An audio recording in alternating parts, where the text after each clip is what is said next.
ఒక్కసారి ఈ థంబ్నెయిల్స్ నుండి యూట్యూబర్స్ వ్యూస్ కోసం వారికి సబ్స్క్రైబర్స్ పెంచుకోవడం కోసం ఎంతటి దారుణానికైనా దిగజారుతున్న రోజులు ఇవి.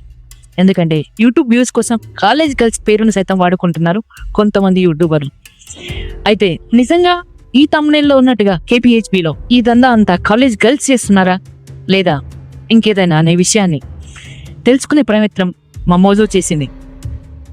అయితే ఈ ప్రయత్నంలో భాగంగానే అక్కడ ఒక పెద్ద ముఠా నడుస్తుంది, ఈ దందా అంతా ముఠానే చేస్తుంది అనే విషయాలు చాలా వరకు తెలుసుకున్నాం. అయితే ఇవి తెలుసుకోవడానికి మా మోజో ఒక స్టింగ్ ఆపరేషన్ చేసింది. అక్కడ ఉన్న పాన్ షాప్లో వెళ్ళి అడిగినప్పుడు ఆయన చెప్పిన ఒక్కో విషయాన్ని నిజంగా స్పష్టంగా పరిశీలిస్తే ఇదొక పెద్ద ముఠా అని మాకు తెలిసింది. ఈ యూట్యూబ్లో కనిపిస్తున్నటువంటి థంబ్నెయిల్స్ అన్ని చూసిన తర్వాత అందులో ఎంతవరకు నిజం ఉందన్నది తెలుసుకోవడానికి మా బృందం KPHB వెళ్ళినప్పుడు అక్కడ దాదాపు 2 గంటల సమయాన్ని మేము అక్కడ వేచించి అక్కడ చుట్టుపక్కల అంతా చూస్తూ నిజంగా మేము కూడా కస్టమర్ లాగా బిహేవ్ చేసినప్పుడు అక్కడ ఉన్న ఒక పాన్ షాప్ అతన్ని అడిగినప్పుడు ఆయన చెప్పిన కొన్ని సంచలన విషయాలు మేము మీతో షేర్ చేసుకుంటున్నాం. అక్కడ ఉన్న వాళ్ళు ఎవరు కూడా కాలేజ్ స్టూడెంట్స్ కారు, అక్కడ ఉన్న వాళ్ళంతా ఒక పెద్ద మాఫియా. కాలేజ్ స్టూడెంట్స్ పేరు చెప్తూ ఇక్కడ పెద్ద దందాన్ని నడిపిస్తారు. అయితే ఈ విషయం చెప్పినప్పుడు పోలీసులు ఈ దీంట్లో ఎలాంటి చర్యలు తీసుకోరా అని అడిగినప్పుడు అయితే ఈ మాఫియా అంతా కూడా సదరు ఆటో వాళ్ళతో కలిసి నడుస్తుంది. అక్కడ పోలీసులు వచ్చినప్పుడు వీళ్ళు ఆటోలో ఎక్కెళ్ళిపోతూ ఉంటారు.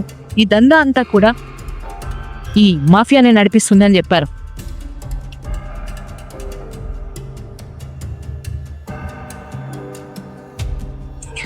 అయితే వాస్తవానికి KPHBలో జరుగుతున్నటువంటి ఈ దందా అంతా కూడా ఒక పెద్ద మాఫియా. ఈ విషయాన్ని తెలుసుకోవడానికి మేము అక్కడికి వెళ్ళాం. అయితే కేవలం కొంతమంది యూట్యూబర్స్ మాత్రం వాళ్ళకు వ్యూస్ కోసం, లైక్స్ కోసం, సబ్స్క్రైబర్స్ కోసం అక్కడ ఉన్న కాలేజ్ గర్ల్స్లో హాస్టల్స్ ఇలాంటి బిహేవ్ చేస్తారు, కాలేజ్ జెస్లో చదువుతున్నటువంటి అమ్మాయిలు ఇలా బిహేవ్ చేస్తారు, అక్కడ ఉన్న కాలేజ్ గర్ల్సే వీళ్ళంతా అని చెప్పి ప్రమోట్ చేస్తున్నారు. వాస్తవానికి అక్కడ అలాంటిది ఏది కూడా లేదు. అక్కడ కేవలం వారి సొంత అవసరాల కోసం ఒళ్ళు నమ్ముకుంటున్న వాళ్ళు ఎంతోమంది, మరియు ఈ మాఫియాలో బలైపోయి మాఫియాకు అలవాటు పడి ఇది తప్ప వేరే ఇంకో పని చేసుకోలేని వాళ్ళు కూడా చాలా మంది ఉన్నారు. అక్కడ కేవలం సెక్స్ వర్కర్స్ మాత్రమే ఉన్నారు, స్టూడెంట్స్ ఎవరు కూడా లేరు. మేము దాదాపు 2 గంటల సమయాన్ని అక్కడ వీక్షించి చూసాం. అయితే దయచేసి యూట్యూబర్స్కి చెప్తున్నాను, మీకు వ్యూస్ కోసం, సబ్స్క్రైబర్స్ కోసం మీరు డబ్బులు సంపాదించడానికి ఏరియాను బ్లేమ్ చేయడం, అక్కడ ఉన్న లోకల్గా ఉన్న కాలేజ్ అమ్మాయిలను బ్లేమ్ చేయడం, ఇలాంటి విషయాలన్నీ కూడా మానుకోవడం మంచిది.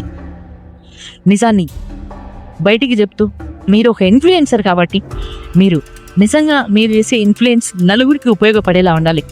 మీ ఇన్ఫ్లుయెన్స్ వల్ల నలుగురు చెడిపోయేలా ఉండకూడదు. So be careful. Please stay tuned on Mojo 9 news. ఇలాంటి మరెన్నో ఇంట్రెస్టింగ్ స్టోరీలతో మీ ముందుకు వస్తాం.